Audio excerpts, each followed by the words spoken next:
जो वहां गया वो कभी पूरा वापस नहीं आया। शाम के समय गांव का चौराहा शांत दिखाई दे रहा था।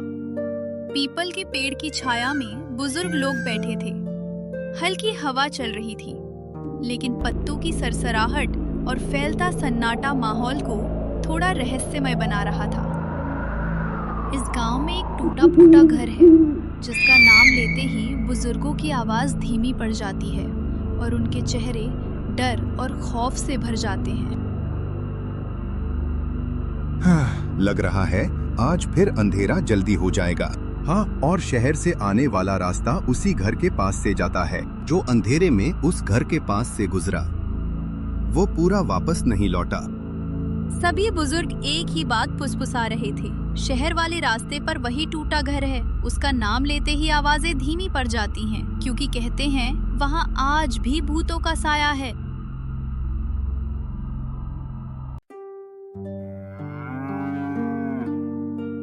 शाम ढल रही थी और घर की चौखट पर बैठी रामू की पत्नी अपने पति की राह देखते हुए बेचैन होती जा रही थी। इतनी देर हो गई, आज तक रामू कभी इतना लेट नहीं हुआ। हे भगवान, रामू ठीक तो होगा ना? सीता घर से निकल पड़ी। चौपाल के पास बैठे बूढ़े काकाओं के पास जाकर उसने हिम्मत जुटाई और धीमे स्वर में पूछा, काका, आपने रामू को शहर से आते हुए कहीं देखा क्या? बेटी, रामू अभी तक शहर से लौटकर नहीं आया क्या? रात होने को आ गई है। शहर से आने वाले रास्ते में वही टूटा फूटा घर पड़ता है बेटी, जहाँ भूतों का साया है। ये बात सुनते ही सीता के मन में घबराहट भर गई और वो तेज कदमों से घर की ओर निकल पड़ी। अगर रामू आज देर से आ रहा है तो भगवान ही मालिक है।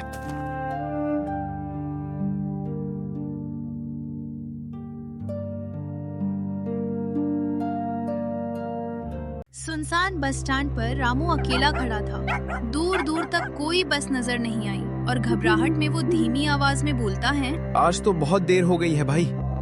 मेरी सीता मेरा इंतजार कर रही होगी, जरूर बहुत चिंतित हो रही होगी। तभी कुछ देर बाद एक बस आकर खड़ी हो जाती है और रामू जल्दी से उसमें बैठ जाता है। बहुत इंतजार के बाद रामू को बस मिल जाती है और वो घर की ओर चल पड़ता है। उधर घर में सीता बेचैनी में रोती हुई बस रामू के लौटने की राह देखती रहती है। हे भगवान, मेरे पति रामू जहाँ भी हों, सुरक्षित हों, उन्हें सही सलामत घर वापस ले आइए। सीता घर में आंसुओं के साथ दरवाजे की ओर देख रही थी और उधर रामू की बस शहर से लौटते हुए अचानक बीच रास्ते में रुक गई। बस रुकते ही रामू घबराकर नीचे उतरा और ड्राइवर भैया से बोला, भैया, अभी तो गांव भी नहीं पहुंचे, फिर बस क्यों रोक दी?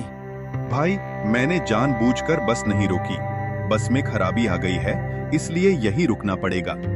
अब यहाँ से आपको पैदल ही जाना होगा। ड्राइवर भैया की बात सुनते ही रामू घबरा गया। अंधेरी रात, अकेला सफर और सामने वीरान डरावना रास्ता।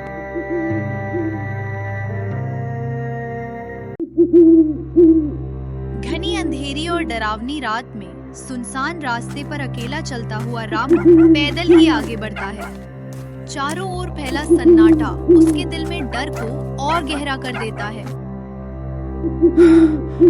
ये रास्ता आज इतना डरावना क्यों लग रहा है? बस गांव पहुंच जाऊं, फिर सब ठीक।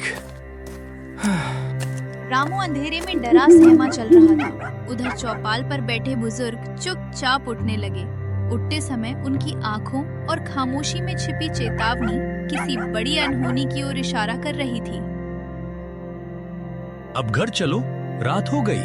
टूटे फूटे घर के पास आज फिर साया जागेगा। चौपाल सूनी होने लगी। बुजुर्ग बिना पीछे देखे अपने अपने घरों की राह पकड़ चुके थे और उस खामोश माहौल में किसी अनजानी अनहोनी की आहट तैर रही थी। चलते चलते रामू उसी टूटा फूटा घर के सामने आ खड़ा हुआ, जहाँ सन्नाटा इतना गहरा था कि लगता था हवा भी डर के मारे अपनी सांस रोक लेती है। अंधेरे में कोई अनदेखा खतरा उसे घूर रहा था। तभी उसी घर के अंदर से एक रहस्यमयी आवाज गूंज उठी, जिसे सुनकर रामू का दिल जोर जोर से धड़कने लगा। रामू कौन है? शहर से आया है। मुझे जाने दो, मेरी पत्नी इंतजार कर रही है। घर जाने की जल्दी है। इंतजार यहाँ सब करते हैं। रामू, अब कोई रास्ता नहीं बचा। तभी भूत रामू के सामने आ जाता है और रामू डर से चीख पड़ता है।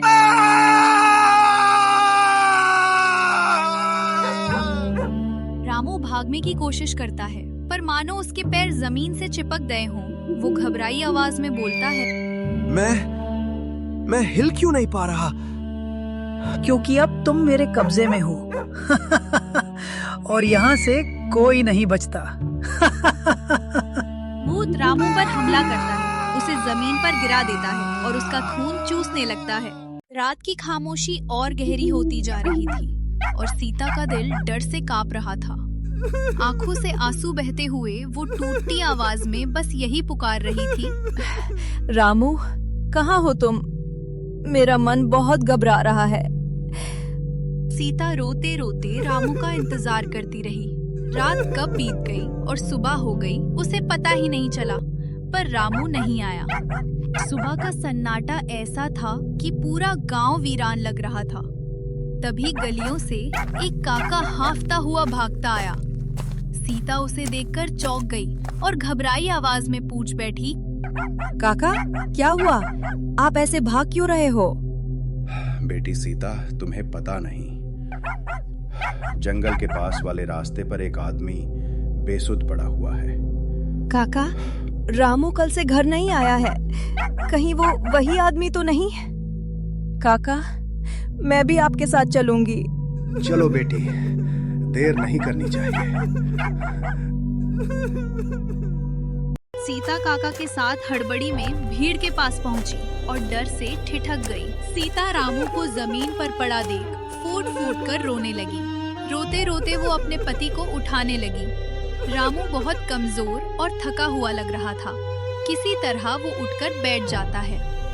अरे देखो, रामू उठ गया। रामू किसी तरह उठकर बैठ गया, लेकिन उसके चेहरे पर डर साफ झलक रहा था।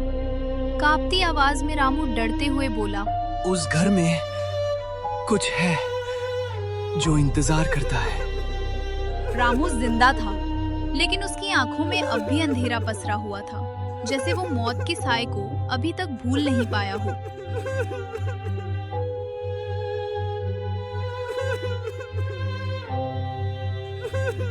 गांव के बुजुर्गों ने उस रास्ते को बंद कर दिया और आज भी जब कोई शहर से देर से लौटता है तो टूटे फूटे घर से आवाज आती है, रुको, अभी रात बाकी है।